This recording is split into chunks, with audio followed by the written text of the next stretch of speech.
our recessed rinse drain board. First off, the overall dimensions.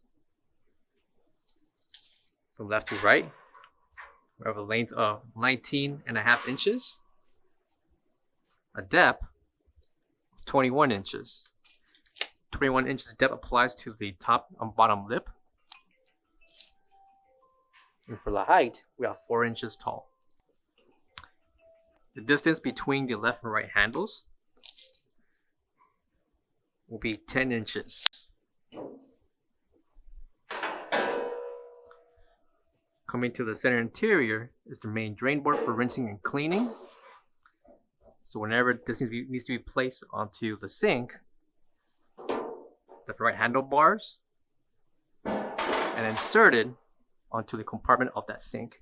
And when not in use, it can easily be removed and stored either to the left or right drain board. Please note that the sink is sold separate. Coming to the left is the NSF certification sticker. For all questions, give us a call or visit our website, coolerdepotUSA.com, for more information on this product. Thank you.